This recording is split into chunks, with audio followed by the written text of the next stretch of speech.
আসসালামু আলাইকুম। আমাদের মশাখালী ফেসবুক পেজ এবং ইউটিউব চ্যানেল থেকে সবাইকে স্বাগতম জানাচ্ছি। আজকে আপনাদেরকে নিয়ে এসেছি চমৎকার সুন্দর একটা ঐতিহাসিক জায়গা। এখানে এই জায়গাটুকুর অনেক তাৎপর্য রয়েছে।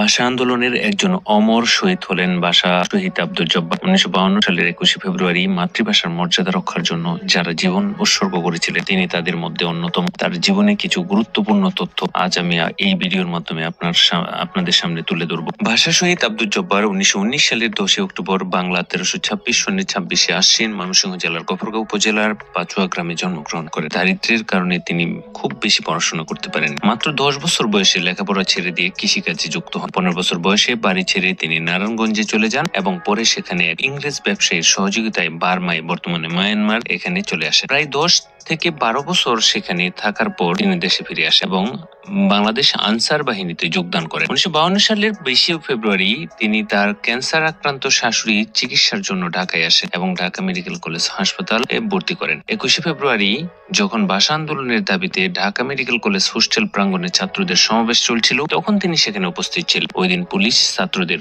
শান্তিপূর্ণ মিছিলে গুলি চালায়। ছাত্রদের মিছিলে যোগ দিয়ে গুলিবদ্ধ হন ভাষা শহীদ আব্দুল জব্বার। গুরুতর আহত অবস্থায় তাকে হাসপাতালে ভর্তি করা হয় এবং সেদিন রাতেই তিনি মারা যান। তাকে ঢাকার আজিমপুর কবরস্থানে সমাহিত করা হয়। ভাষা শহীদ আব্দুল জব্বার গফরগাঁও উপজেলার পাশাপাশি সারা বাংলাদেশের গৌরব। সম্মাননা হিসেবে মাতৃভাষার জন্য তার এই আত্মত্যাগ ও অবদানের স্বীকৃতি স্বরূপ বাংলাদেশ সরকার 2000 সালে তাকে মরণোত্তর 21 পদক প্রদান করে। তার স্মৃতিকে ধরে রাখার জন্য তার গ্রামে বর্তমান নাম জব্বারনগর রাখা হয়েছে এবং সেখানে ভাষা শহীদ আব্দুল জব্বার গ্রন্থাগার ও স্মৃতি জাদুঘর স্থাপন করা হয়। ভাষা শহীদ আব্দুল জব্বার এর গ্রামের বাড়িতে বর্তমান জব্বারনগরে প্রতি বছর 21শে ফেব্রুয়ারিতে নানা ভাবগাম্ভীর্যপূর্ণ অনুষ্ঠানের মাধ্যমে তার এই স্মৃতিকে চারণ করা হয় এবং 21শে ফেব্রুয়ারি উদযাপন করা হয়। ভাষা শহীদ আব্দুল জব্বারের গ্রাম পাচুয়া গ্রামটি অনেক বেশি নয়নাভিরাম এবং সবিজের একটি গ্রাম। গ্রামের পরিবেশ অত্যন্ত সুন্দর এবং গ্রামের এই মেঠোগুলো এখন বর্তমানে পাকা এবং সুন্দর করা হয়েছে। ভাষা শহীদ আব্দুল জব্বারের গ্রামের বাড়ি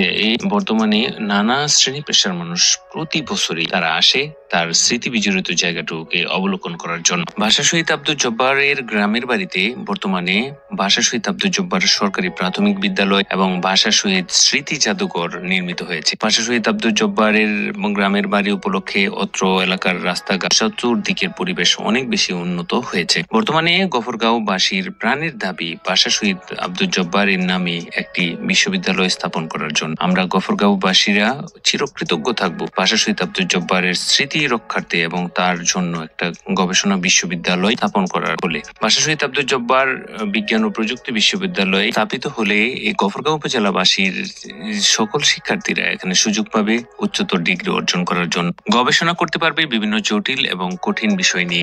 এখান থেকে মেধাবীরা বেরিয়ে আসবে, দেশের উন্নয়নে কাজে লাগাবে তাদের মেধা এবং মনন। ভাষা শহীদ আব্দুল জব্বারের স্মৃতি সংরক্ষিত হবে খুব ব্যাপকভাবে। গফরগাঁও উপজেলাবাসীর প্রাণের দাবি ভাষা শহীদ আব্দুল জব্বারের নামে একটা বিজ্ঞান ও প্রযুক্তি বিশ্ববিদ্যালয় স্থাপনে। ভাষা শহীদ বিজ্ঞান ও প্রযুক্তি বিশ্ববিদ্যালয় বলে আমরা অনেক বেশি গর্বিত এবং আনন্দিত হব।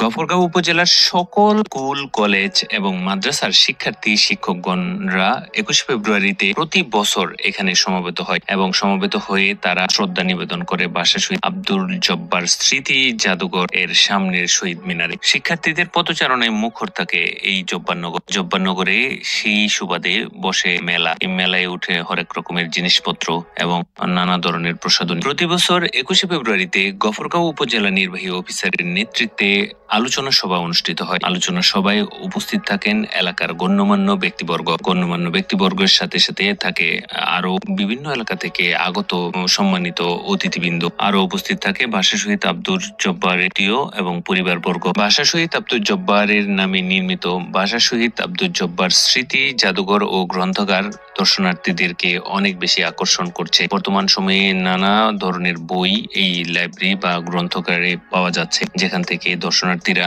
ভাষা আন্দোলন বিষয়ক বিভিন্ন ধরনের বই পড়ে তারা নিজেদের জ্ঞানের ভান্ডারকে সমৃদ্ধ করছে। চমৎকার সুন্দর এই দৃষ্টিনন্দন এই গ্রামটিকে আপনাকে অনেক বেশি মুগ্ধ করবে। ভাষা শহীদ আব্দুল জব্বারের স্মৃতি বিজড়িত তার নিজের গ্রামটি আপনাদের কাছে কেমন লাগলো সেটা আমাদেরকে লিখে জানাবেন। আমি এতক্ষণ আপনাদের সাথে সাথে ছিলাম মোহাম্মদ মনোয়ার হোসেন, সহকারী শিক্ষক, পাঁচবাগ বালিকা উচ্চ বিদ্যালয়। আপনাদের জন্য আরো চমৎকার চমৎকার কিছু ভিডিও নিয়ে আপনাদের সামনে হাজির হব। সেই পর্যন্ত সবাই ভালো থাকবেন, সুস্থ থাকবেন এবং সকলের কাছে একটাই অনুরোধ, সবাই বেশি বেশি গাছ লাগাবেন এবং গফরগাঁও উপজেলার যত দর্শনীয় স্থানগুলো আছে নিজেরা ভ্রমণ করবেন, অন্যকে ভ্রমণ করে বা অন্যকে দেখতে উৎসাহিত করবেন। সবাইকে অসংখ্য ধন্যবাদ জানিয়ে আজকের মতন বিদায় নিচ্ছি। ভালো থাকবেন, সুস্থ থাকবেন। আসসালামু আলাইকুম ওয়া রাহমাতুল্লাহি ওয়া বারাকাতুহু।